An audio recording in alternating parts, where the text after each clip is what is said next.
नमस्कार, आप सभी का स्वागत करता हूं अपने YouTube चैनल सुरेंद्र सिंह बोरा में। बीएड वर्सेस बीटीसी प्राथमिक शिक्षक नियुक्ति विवाद। देखिए, आप सभी लोगों ने देख लिया होगा, मैं इसी विषय पर आज पुनः चर्चा कर रहा हूं। मध्य प्रदेश का फैसला आने के बाद किन किन राज्यों में बीएड वर्सेस बीटीसी या बीएड वर्सेस डीएड प्राथमिक शिक्षक नियुक्ति विवाद है, उसको लेकर के आज मैं चर्चा करूंगा। मध्य प्रदेश में जब जजमेंट आया, ये फाइनल जो रिजर्व किया होता, उस जजमेंट के बाद मैंने जो वीडियो बनाया, उस वीडियो में जो कमेंट आए वो आप सभी लोगों ने पढ़ लिए होंगे कि मध्य प्रदेश बीएड वालों का मेरे प्रति क्या कहना है और शुरू से लेकर के आखिर तक मेरा भरोसा है किन बातों पर था। तो आज हम एक विशेष इसी तरीके की चर्चा कहें या टिप्पणी कहें तो हम छत्तीसगढ़ के 4500 जो बीएड नियुक्त शिक्षक हैं उनके बारे में करने जा रहे हैं। और देखिए, भविष्य में उनके लिए क्या रास्ता निकलता है, ये भी एक बड़ा सोचने का विषय है। और सरकार क्या प्रयास करेगी, क्या कोई बीच का रास्ता निकालेगी, ये भी एक सोचने और चिंतन का विषय है। देखिए, बहुत खरी बात करता हूँ और बहुत खरी कहो, खोटी कहो, तीखी कहो, ये हर तरीके की बात मैं करता हूँ, लेकिन सिर्फ अनुभव से बोलता हूँ, कानून का ज्ञान बिल्कुल नहीं है। क्योंकि जो डीएड वाले साथी कानून का ज्ञान लेकर के चलते हैं, तो उनकी तरह हमें कानून का कोई विशेषज्ञ नहीं हूँ, कानून पे कोई डिग्री नहीं है। मतलब कहने का मतलब है कि कानून के लिए तो आप ये समझिए कि अनभिज्ञ हूँ। फिर भी जो एक मानवीय आधार पर जो आदमी की जनरल सोच होती है, उस सोच के आधार पर मैं कोई इतना बड़ा ज्ञाता नहीं हूँ। आप लोगों ने देखा होगा, बहुत छोटा सा जब बीएड वाले परेशान होते तब वीडियो बनाता हूँ, नहीं तो मैं पैसे के लिए भी काम नहीं करता हूँ। आपने देख लिया होगा, मैं बीएड ब्रिज कोर्स का केस भी लड़ रहा हूँ। मैंने कभी लोगों से ये नहीं कहा कि किसी तरीके से फंड के लिए आग्रह नहीं किया। मैंने कहा जो लोग मेरे साथ आएंगे उनको साथ लेकर के आगे बढ़ूँगा। आज भी मैं यहाँ पर उन बीएड साथियों के लिए कर रहा हूँ कि सवाल बड़ा है, लेकिन जो लोग मेरे साथ आएंगे तो उनका ज़रूर मनोबल ऊंचा रहेगा, क्योंकि उन्हें रास्ता दिखाना हमारा काम है। वो नियुक्त शिक्षक हैं, वो गुरुजन बन चुके हैं, गुरुजी बन चुके हैं, तो उनको हमसे ज़्यादा ज्ञान होगा, क्योंकि वो कानूनी प्रोसेस से भी गुजरे हैं, उनको हमसे ज़्यादा ज्ञान हो सकता है। लेकिन फिर भी जब कभी आदमी कहता है, हताश होता है, निराश होता है, कहते हैं डूबते को तिनके का सहारा। अगर उनका कहीं पर भी मनोबल नीचे हो रहा है, मनोबल गिर रहा है, तो उन लोगों को मुझे सुनना चाहिए, मेरी बात को समझना चाहिए कि अग्रे अग्रे किम भविष्यति, आगे आगे क्या होता है। इसी टिप्पणी को लेकर के, इसी वाक्य को लेकर के एक सकारात्मक सोच के साथ मैं हमेशा आगे बढ़ता हूँ। तो आज का जो बड़ा सवाल है, मध्य प्रदेश बीएड प्राथमिक सहायक नियुक्त शिक्षकों की नियुक्ति माननीय न्यायालय द्वारा सुरक्षित करने के बाद छत्तीसगढ़ बीएड सहायक नियुक्त शिक्षकों को कैसे बचाएं, ये हमारा सवाल है और ये बड़ा सवाल है। अब यहाँ पर देखिए, क्या विष्णुदेव सहाय सरकार मध्य प्रदेश सरकार की तरह बीएड शिक्षकों के पक्ष में आगे आएगी? क्या छत्तीसगढ़ सरकार 2 अप्रैल के बिलासपुर हाईकोर्ट के फैसले को सुप्रीम कोर्ट में ले जाएगी?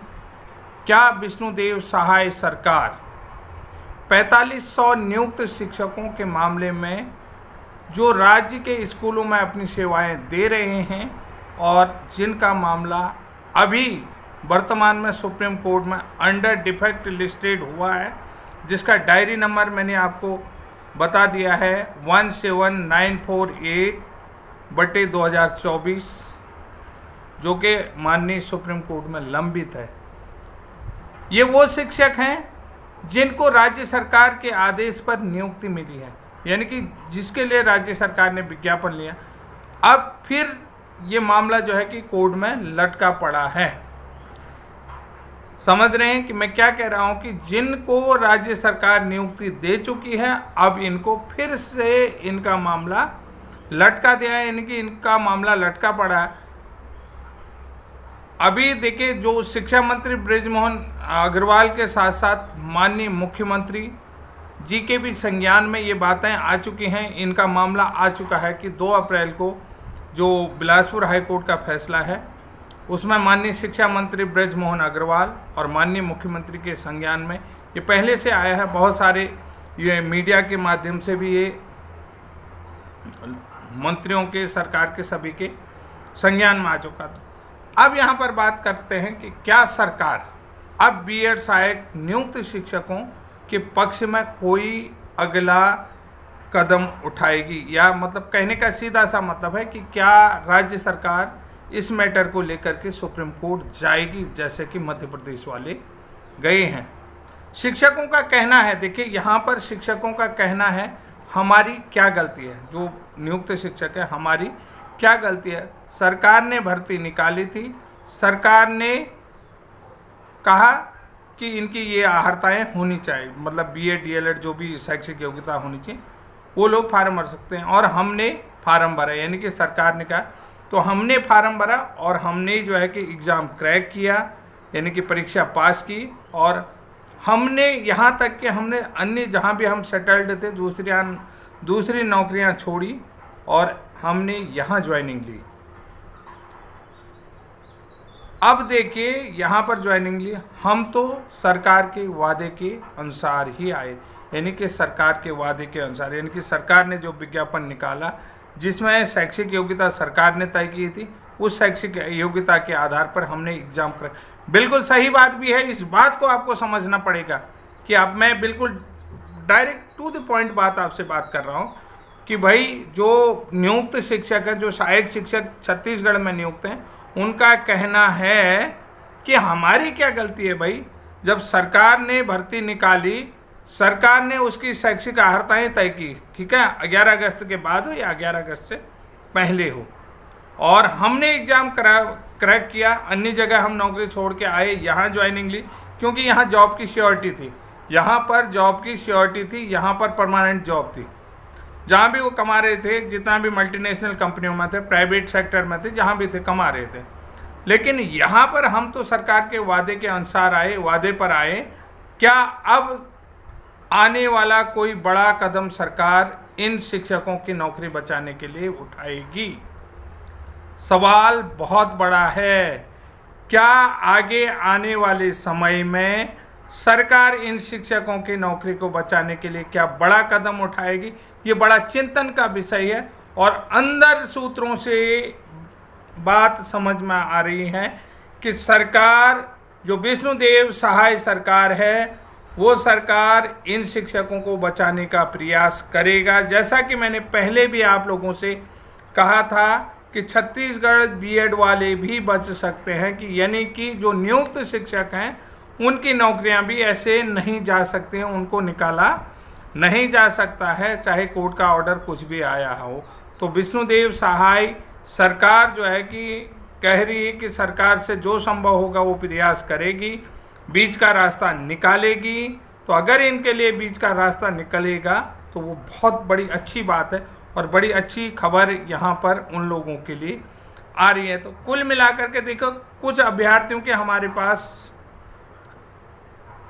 बातें आई हुई हैं। उन अभ्यर्थियों का कहना क्या है, इनमें एक जो शिक्षिका हैं किरण जी, उनका भी क्या कहना है। देखिए, उनने पहले ही विज्ञापन को लेकर के सारी प्रोसेस हमको बताई हैं। किरण जी का कहना है कि 3 मई 2023 को भर्ती का विज्ञापन आया था। 3 मई 2023 को भर्ती का विज्ञापन आया, उसके बाद एग्ज़ाम हुआ, एग्ज़ाम हम लोगों ने क्रैक किया। 2 जुलाई 2023 को इसका रिजल्ट आया, और तब तक हम जो है कि बीएड अभ्यर्थी सहायक शिक्षक की नौकरी के लिए पात्र थे।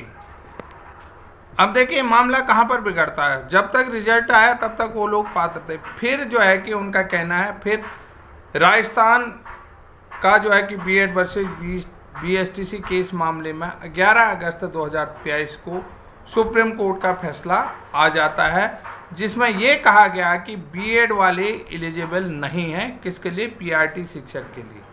पीआरटी शिक्षक के लिए बीएड वाले एलिजिबल नहीं है। यानी कि जो कोर्ट का, सुप्रीम कोर्ट का जो 8 अप्रैल को डिसीजन आया, उसी के आधार पर देखिए, अब यहाँ पर देखिए, कुल मिलाकर के यहाँ पर भी एक चीज आप देखना है, यहाँ पर भी बीएड वाले कोर्ट नहीं गए। समझ रहे हैं? जो एमपी की बात आ गई, एमपी वाली बात, यहाँ पर एक कुछ प्रोसेस सेम हो रही है एमपी की तरह। तो जिसका छत्तीसगढ़ के अभ्यर्थियों का, यानी कि जो राजस्थान का मैटर आया था उसमें छत्तीसगढ़ अभ्यर्थियों का, जिससे कि कोई दूर दूर तक का नाता नहीं था। भाई 2 जुलाई को ही उनका रिजल्ट आ गया था और जो मेरिट सूची भी बन गई थी। केवल काउंसलिंग नहीं होती, विद्यालय अलॉट नहीं हुए थे, बस यही तो मैटर था, काउंसलिंग होने थे। तो अब यहाँ पर उनका कहना है कि छत्तीसगढ़ के जो भी बीएड कैंडिडेट थे, जो ज्वाइनिंग टीचर हैं अभी, तो उनका दूर दूर तक उसका कोई भी नाता नहीं था। फिर डीएड कैंडिडेट जो है कि डीएड वाले जो है कि इस डिसीजन को लेकर के मतलब डीएड वालों ने बीएड वालों पर केस कर दिया है कि छत्तीसगढ़ हाई कोर्ट में, कि ये लोग जो है कि पीआरटी के लिए एलिजिबल नहीं हैं, और जो है कि सुप्रीम कोर्ट की ये रूलिंग आई है। तो उन्होंने कहा कि सुप्रीम कोर्ट से बीएड वर्सेस बीएसटीसी मामले में ये रूलिंग आई है कि बीएड प्राथमिक में नहीं रहेगा। जबकि इससे पहले, कहने का मतलब है, छत्तीसगढ़ बीएड यानी कि पीआरटी शिक्षकों के जो परीक्षा हुई थी उसका रिजल्ट आ चुका था। तो जबकि फैसले से पहले मेरिट लिस्ट भी आ चुके थे, यानी कि जो फैसला हुआ 11 अगस्त, उससे पहले पूरी मेरिट लिस्ट भी आ चुकी थी, अर्थात केवल ज्वाइनिंग और काउंसलिंग ही नहीं हुई थी। कहने का मतलब यह है, डीएड वाले हाई कोर्ट गए और तब इनके बाद बीएड वालों को काउंसलिंग से बाहर कर दिया था। यानी कि बीएड वाले उस सुप्रीम कोर्ट के जजमेंट को लेकर के, डीएलएड वाले जो है कि सुप्रीम कोर्ट के जजमेंट को लेकर के बीएड के अगेंस्ट हाई कोर्ट चले गए और हाई कोर्ट ने उन्हें काउंसलिंग से बाहर कर दिया। किसको? तो बाद में जो है कि बीएड वालों ने उस जजमेंट को सुप्रीम कोर्ट में चैलेंज किया। 29 अगस्त को सुप्रीम कोर्ट की तरफ से इंटरिम रिलीफ देते हुए इन लोगों को, यानी कि फैसला आया, और यहाँ पर सितंबर में कुल मिलाकर के ये कहने का मतलब है कि इसमें इंटरिम जो रिलीफ आया और इन लोगों को ज्वाइनिंग दी गई, और सितंबर 2023 में इन लोगों को ज्वाइनिंग हो गई है। और अब जो है कि ये लोग तब से अभी तक पढ़ा रहे। लोकसभा चुनाव में इन्होंने सरकारी ड्यूटी भी कर लिया। लेकिन यहाँ पर बात आती है कि ऐसे मैटर में सरकार एक पार्टी होती है, तो क्या राज्य सरकार, जो भी ये ऐसा मैटर होता है, ऐसे मैटर में सरकार ही इनके पक्ष में आती है, सरकार ही एस पार्टी होती है। तो क्या सरकार इन शिक्षकों को बचाने का प्रयास करेगा, या सरकार की तरफ से इन शिक्षकों को बचाने का प्रयास किया जाएगा? तो सरकार का अगला कदम क्या होगा?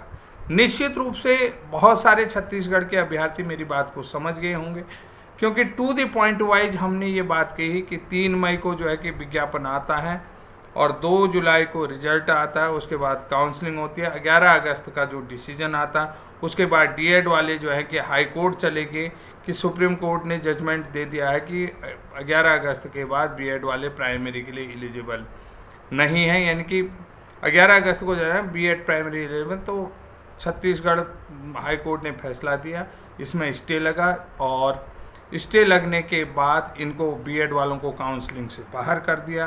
तो 29 अगस्त को जो है कि माननीय सुप्रीम कोर्ट से ये लोग जीत गए थे, और उसके बाद इन्हें जो है इंटरिम ऑर्डर के आधार पर ज्वाइनिंग दी गई है।